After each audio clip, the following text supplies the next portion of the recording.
మన ఒకటే ప్రెషర్ ఏం పెట్టాలంటే మీరు యాక్షన్ తీసుకోకపోతే మేము యాక్షన్ తీసుకుంటాం అని ఒక భయం ఉండాలి. మనం గుర్తుపెట్టుకోవాలి అది. వాళ్ళు మా హిందువుల మీద మీరు దాడి చేస్తే మేము చూసి ఊరుకోము, కొన్ని రోజులు చూస్తాము, దాని తర్వాత మేము ఏం చేయాలో చేస్తాం. మేము యుఎస్ కానీ యూకే కానీ ఇట్లాంటి రాజ్యాలు వాళ్ళకి హెల్ప్ చేస్తున్న, ఫైనాన్స్ చేస్తున్న బంగ్లాదేశ్కి ఫైనాన్స్ ఆపమని చెప్పాలి. ఒక టెర్రరిస్ట్ నేషన్ గా డిక్లేర్ చేయాలి. FATF లిస్ట్ కింద ఒక టెర్రరిస్ట్ నేషన్, టెర్రరిజం సపోర్ట్ చేస్తున్న నేషన్ గా డిక్లేర్ చేసి జమైతే ఇస్లామీ లాంటి ఆర్గనైజేషన్ ఒక టెర్రరిస్ట్ ఆర్గనైజేషన్ గా డిక్లేర్ చేయాల్సి. కానీ మీరు చూసుంటారు మన వైపు నుంచి అసదుద్దీన్ ఓవైసీ కానివ్వండి, మమతా బెనర్జీ కానివ్వండి, అఖిలేష్ యాదవ్ కానివ్వండి, రాహుల్ గాంధీ కానివ్వండి, వీళ్ళెవ్వరూ ట్వీట్ చేయట్లేదు, వీరెవ్వరు మాట్లాడలేదు. అది పవన్ కళ్యాణ్ మళ్ళీ అట్లీస్ట్ వాళ్ళు ఎన్డీఏలో ఉన్నారు కదా, నేను నాన్ ఎన్డీఏ చెప్తున్నాను. అంటే ప్రియాంక గాంధీ చేసింది అంటే ఆమె పాలస్తీనా బ్యాగ్ పట్టుకున్నందుకు మళ్ళీ బ్యాలెన్స్ చేసేందుకేమో, అదే పాలస్తీనా అన్నందుకు నేను ఇది కూడా చేస్తున్నా అన్నందుకు బహుశా. రాహుల్ గాంధీ రోడ్డు మీద కుక్క వస్తే కూడా మోదీ మీద ఇస్తా పని ఉంది రాహుల్ గాంధీది.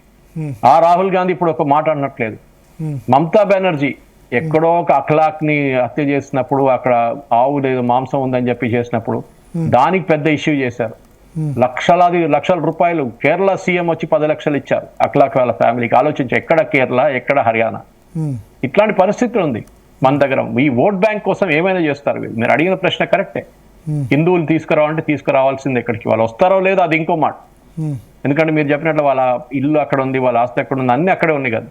వాళ్ళు అమ్మలేరు కూడా ఇల్లు, ఎవరు కొనుక్కోరు, కొనుక్కుంటే కూడా వాళ్ళు డిస్ట్రెస్ సేల్ ఉంటుంది అది.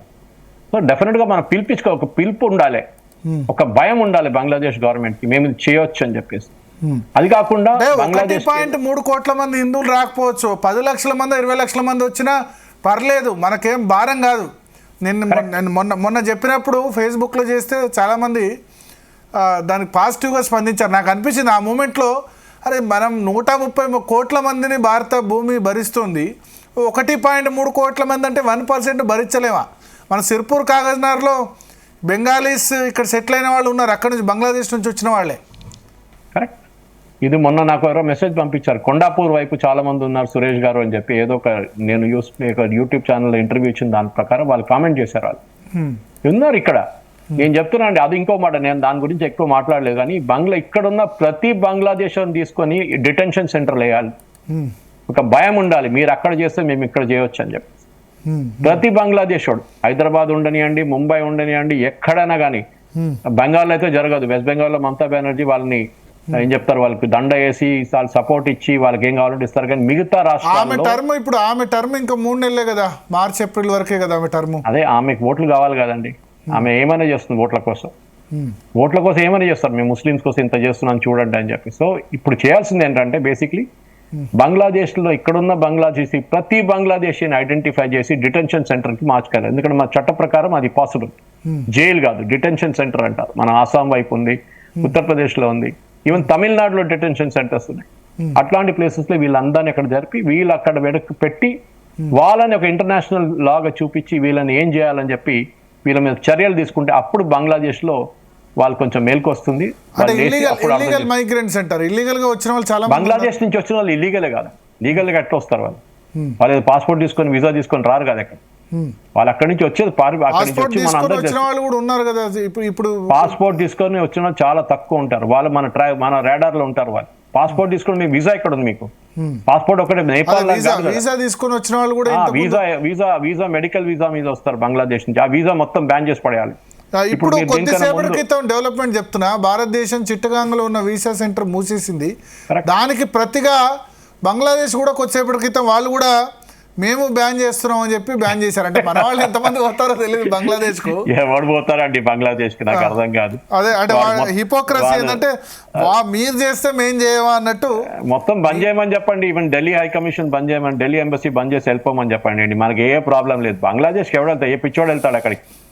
అదే కదా వీళ్ళది. Bangladesh high commission in Delhi temporary suspends visa services amid tense ties. అదే అంటారు, ఎవరు వెళ్తారు అక్కడికి? మనం చేశాం కాబట్టి వాళ్ళు చేయాలని. అదే అక్కడి నుంచి ఇక్కడికి వస్తారు, ఇక్కడ నుంచి అక్కడ వెళ్ళడం కాదు. వాళ్ళకు మెడికల్ వీసా కోసం వస్తారు. Maximum number of people Bangladesh ని ఇండియాకి ట్రీట్మెంట్ కి వస్తారు. అంత పెద్ద కంట్రీ ఆలోచించండి. వాళ్ళ మెడికల్ ట్రీట్మెంట్ కూడా లేదు ప్రాపర్. ఒక మంచి హాస్పిటల్ లేదు అక్కడ వాళ్ళ దగ్గర. అయితే తీసుకెళ్లాల్సింది ఎక్కడ తీసుకెళ్లారు? సింగపూర్ తీసుకెళ్లారు. ఇప్పుడు వీళ్ళందరికీ వీసా మన భారతదేశం ఇవ్వకుండా అందరికి సింగపూర్ పంపించండి. ఒక మాట అడుగుతాను, వీరు సౌదీ అరేబియాకి ఎందుకు వెళ్ళట్లేదండి ట్రీట్మెంట్కి? వీళ్ళు ఒమాన్కి ఎందుకు వెళ్ళట్లేదండి? బహ్రెయిన్కి ఎందుకు వెళ్ళట్లేదండి? ఖతార్కి ఎందుకు వెళ్ళట్లేదండి ట్రీట్మెంట్? భారతదేశమే దొరికేమా ట్రీట్మెంట్ కోసం? ఇక్కడ ఎందుకు వస్తున్నారు? సో వీళ్ళని కంప్లీట్ గా భారతదేశంలో ఉన్న ప్రతి యూనివర్సిటీలో ఏ బంగ్లాదేశ్ ఉన్నాలో వాళ్ళని అందరినీ రిటర్న్ పంపించాల్సింది.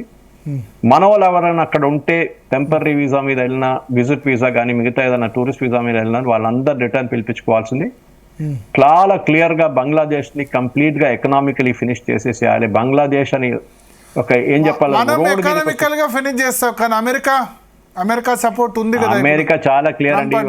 వాళ్ళు ఒక $1 పెడితే $10 తీసుకుంటారు. వాళ్ళు అంత బెనిఫిట్స్ గుంజుకుంటారు. America is not foolish. వాళ్ళకి తెలుసు వీళ్ళని ఎట్లా హ్యాండిల్ చేయాలని చెప్పి, చాలా క్లియర్ గా తెలుసు వాళ్ళకి. ఆ ప్రాబ్లం ఉండదు అమెరికాతో. ఓకే, సో ఇప్పుడు ఎకనామికల్ గా ఫినిష్ చేయడం మన వల్ల పాసిబుల్, చాలా బాగా ఈజీగా చేయొచ్చు. మన మీద డిపెండెన్సీ ఎక్కువనే. Jute export, jute raw material మన వైపు నుంచి వెళ్తుంది బంగ్లాదేశ్ కి.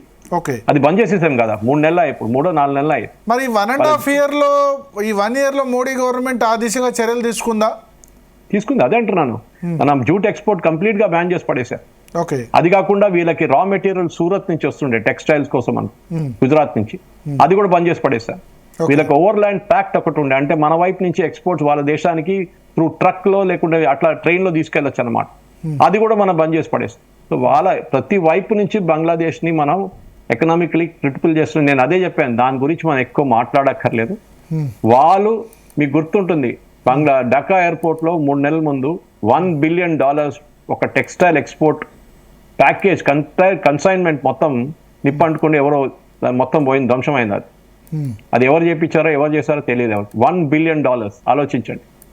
దాంతో వాళ్ళ టెక్స్టైల్ సెక్టర్ కంప్లీట్ గా కొలాప్స్ అయిపోయింది. అది కాకుండా ఈ రైట్స్ అంతా జరిగిన తర్వాత ఈవెన్ క్లయింట్స్ కూడా చాలా కేర్ఫుల్ అయిపోతారు. ఎందుకంటే వాళ్ళకు కూడా తెలుసు రేపు ఈ సప్లైస్ వస్తుందో లేదో. మార్క్స్ అండ్ స్పెన్సర్ కానీ, మిగతా వాళ్ళు కానీ, టార్గెట్ కానీ, వాల్మార్ట్ కానీ, వీళ్ళు ఏం చేస్తారంటే వీళ్ళు చూస్తారు, అరే వీళ్ళు సప్లై ఆర్డర్ ఇవ్వలేరు. దానికోసం మన ఎక్స్పోర్ట్స్ ఇంక్రీజ్ అయింది యుఎస్ కి. ఎందుకంటే మన దగ్గర క్రెడిబిలిటీ ఉంది. మన తిరుపూర్ కానీ, లుధియానా కానీ, కీటెక్స్ లాంటి ఆర్గనైజేషన్ క్రెడిబిలిటీ ఉంది.